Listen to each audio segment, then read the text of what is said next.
तो हेलो दोस्तों, वेलकम आप सभी का आपके अपने चैनल 7300 पे। तो दोस्तों ये प्रतिशत का नेक्स्ट पार्ट है और इस वीडियो में हम पिछले पार्ट में हमने 70 तक क्वेश्चन कर लिए थे और अब उसके आगे करने जा रहे हैं। तो आज 71वां क्वेश्चन शुरू करने जा रहे हैं। तो चलिए दोस्तों बिना किसी देरी के शुरू करते हैं। तो 71वां क्वेश्चन आपकी स्क्रीन पे है कि 5 लीटर के एल्कोहल पानी मिश्रण में 40% एल्कोहल है, इसमें 1 लीटर पानी मिलाया जाता है तो नए मिश्रण में एल्कोहल का प्रतिशत क्या होगा। तो देखो टोटल मिश्रण दे रखा है 5 लीटर, अब उसमें क्या दे रखा है एल्कोहल 40%, मिश्रण में 40% एल्कोहल है। तो 40% को बट्टे में 100 करेंगे तो काटेंगे तो 2/5 आया। तो 2/5 यानी टोटल मिक्सर 5 है तो उसमें एल्कोहल कितनी है 2। तो एल्कोहल इसमें 2 है, तो एल्कोहल 2 है तो पानी कितना हुआ 3 हुआ। अब यहाँ पे क्या दे रखा है इसने एल्कोहल और पानी का दे रखा है तो हमने पानी मान लिया। अगर कुछ भी नहीं दे रखा हो तो आप कुछ भी मान सकते हो। तो 3 पानी हो गया। अब क्या बोला उसमें 1 लीटर पानी मिलाया जाता है, तो पानी मिला रहा है तो 1 लीटर तो हो गया 4। एल्कोहल तो 2 थी वो 2 की 2 ही रहेगी। तो अब अनुपात हो गया 2:4। तो अब इसने क्या पूछा कि एल्कोहल का प्रतिशत अब क्या होगा। अब ये नया मिश्रण हो गया तो एल्कोहल इसमें 2 है और कुल मिश्रण कितना है 6 है। तो 2/6% निकालेंगे तो 33 सही 1/3% एल्कोहल है अब नए मिश्रण में। चलिए दोस्तों आगे बढ़ते हैं। आगे वाला क्वेश्चन 72वां है कि एक परिवार में चावल, मछली तथा तेल पर खर्च का अनुपात 12:17:3 है। इन वस्तु के मूल्य क्रमश 20%, 30% तथा 50% बढ़ गए तो इन वस्तुओं पर होने वाला खर्चों में कितने % की वृद्धि की जाएगी। तो देखो इसने बोल रखा है कि 12, 17, 13, तो मैंने 12 भी लिया, 17 भी लिया, 3 भी लिया, 12, 17, 3 है। तो देखो अगर हम ये अनुपात में वैल्यू है तो अनुपात में हम इसको बढ़ा भी सकते हैं, छोटा बढ़ा भी सकते हैं। छोटा तो क्या करेंगे, छोटा तो ऑलरेडी अनुपात में छोटा होता है तो हम इसको बढ़ाएंगे। अब 0, 0, 4 इसके भी लगा दिए यानी अब इनको अगर हम 0 से 0 काटेंगे तो वही 12:17:3 आएगा। तो हम इसलिए कर लिए क्योंकि अब ये बोल रहा है कि 20%, 30%। अब यहाँ से आसानी होगी कि 120 का 20% निकालना, 12 का 20% निकालने से तो आसानी होगा। तो 120 का 20% प्रॉफिट निकालेंगे तो कितना है 144। ऐसे 117 पे 30% का दे रखा है तो 221। 30 पे कितना दे रखा है तेल पे 50% दे रखा है तो कितना आया 45 आया। पहले कितना हो रहा था, पहले खर्च हो रहा था इन तीनों को जोड़ के 320 रुपये, अब खर्च हो रहा है 410 रुपये। कितने की वृद्धि हुई 90 रुपये की वृद्धि होगी। तो प्रतिशत वृद्धि पूछा है इसने, तो प्रतिशत वृद्धि के लिए पहले कितना था 320, अब 90 की वृद्धि होगी। परसेंटेज के लिए इंटू में 100 निकालेंगे तो 28 से 1/3%। चलिए दोस्तों आगे बढ़ते हैं। आगे वाला क्वेश्चन 73 है कि कोलकाता से किसी स्थान के लिए बस किराया तथा ट्रेन किराया क्रमश 20 रुपये तथा 30 रुपये। किराए में 20% की वृद्धि तथा बस किराए में 10% की वृद्धि हो जाती है तो नए ट्रेन किराए तथा नए बस किराए का अनुपात ज्ञात करें। तो देखो क्या बोल रखा है 20% की वृद्धि हुई किसमें, ट्रेन के किराए में। तो ये बस का किराया है तो इसके ये यहाँ पे गलत हो गया, मैं यहाँ पे फिर से लिखता हूँ। ये क्या बोल रखा है बस और ट्रेन का किराया दे रखा है, बस और ट्रेन का। बस का किराया दे रखा है पहले 20 है और ये 30 है। बस के किराए में 20% की वृद्धि हुई और ट्रेन के किराए में 10% की। तो 20% की वृद्धि करेंगे और इसमें 10% की वृद्धि करेंगे तो कितना आया, इसका 20% निकालेंगे आया 22 रुपये हो गया। इसका निकालेंगे तो ये गया 3 यानी 33 रुपये। अब इसका निकालेंगे कितना है 2:3। अब 2:3 आ गया। अब इसका क्या पूछा इसने, ट्रेन और बस का पूछा है तो ट्रेन बस का हो जाएगा 3:2। इसके बुक में इसके ऑप्शन गलत दे रखे हैं क्योंकि देखो यहाँ पे इसने 20% बता रखा है सॉल्यूशन में, लेकिन जबकि क्वेश्चन में 10% दे रखा है।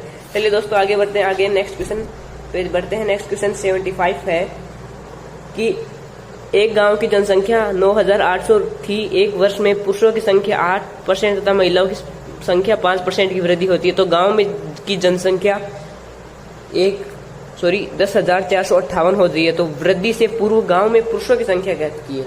तो देखो क्या बोल रखा है कि 5% तो 8% तो पुरुष बढ़े और 5% महिलाएं बढ़ी। तो देखो 5% तो पुरुष भी बढ़े, 5% महिला भी बढ़ी, 5% पुरुष और महिलाएं बढ़ी। लेकिन जो पुरुष है वो 8% बढ़े यानी 3% ज्यादा बढ़े। तो देखो 98 से का 5% निकालेंगे यानी 490 पुरुष और स्त्रियां दोनों बढ़ी। तो यह देखो क्या कितना हुआ, बढ़ गई, कितनी हो गई जनसंख्या 10,458। पहले इतनी थी यानी कितनी बढ़ गई 658 जनसंख्या बढ़ गई। तो इसमें से देखो इसका 5% यानी 5% यानी महिलाएं 5% बढ़ी, पुरुष 5% नहीं बढ़े। तो कुल कितने बढ़े 490 जनसंख्या बढ़ी। तो निकालेंगे तो कितना 168। अब भी जनसंख्या बढ़ी हुई है, वो किसके कारण बढ़ी हुई है, इन 3% पुरुषों के कारण। तो 3% 168 के बराबर होंगे, हाँ होंगे। अब ऐसे ही 100% निकालेंगे यानी कुल पुरुष निकालेंगे तो इंटू में 100 करके आ गया 5600 कुल पुरुष आ गए।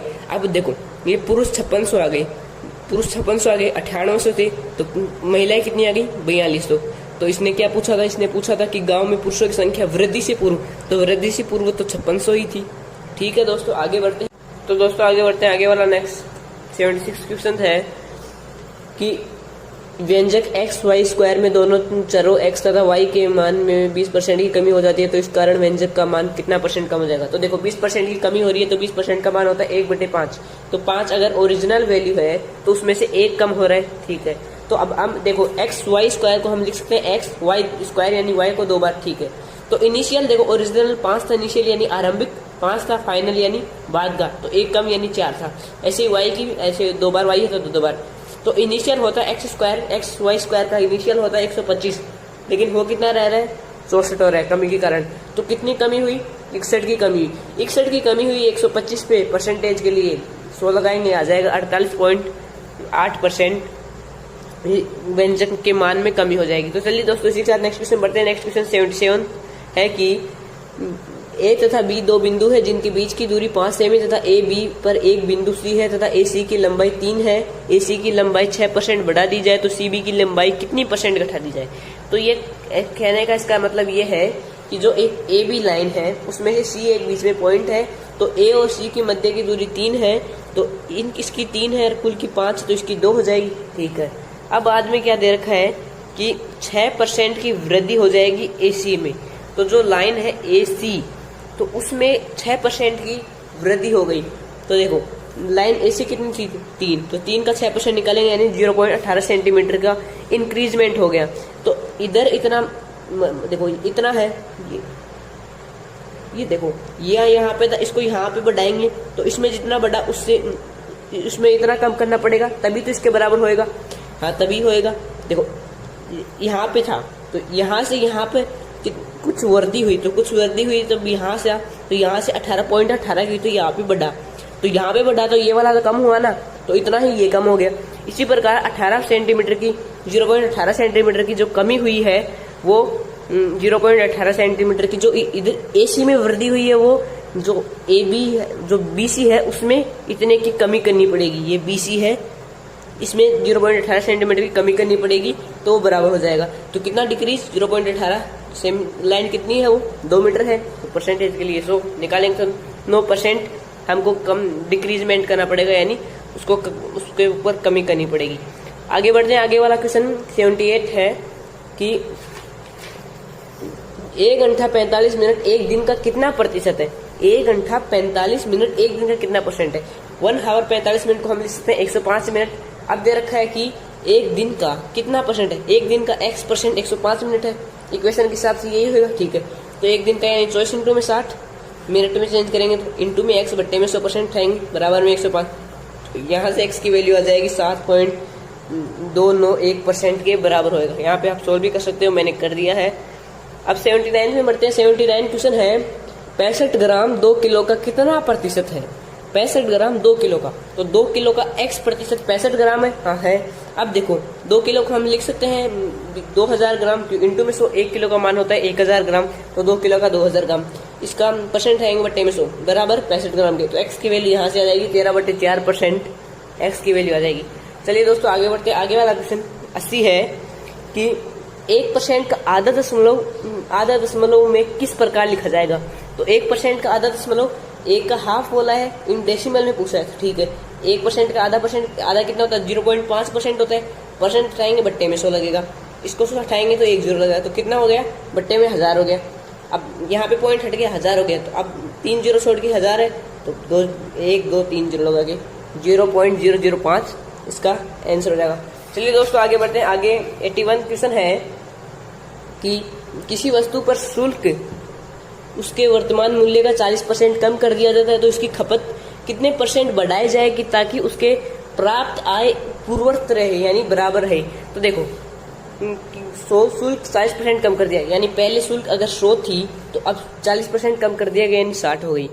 तो 40% कम कर दिया यानी 60 हो गई। अब अगर इसमें 40% की वृद्धि करेंगे तब ये शुल्क जो मान है उसका खर्च में अपूर्वत यानी बराबर रहेगा। तो 40% 40 की कमी करेंगे 60 के ऊपर, तो 66 से 2/3% की कमी करेंगे।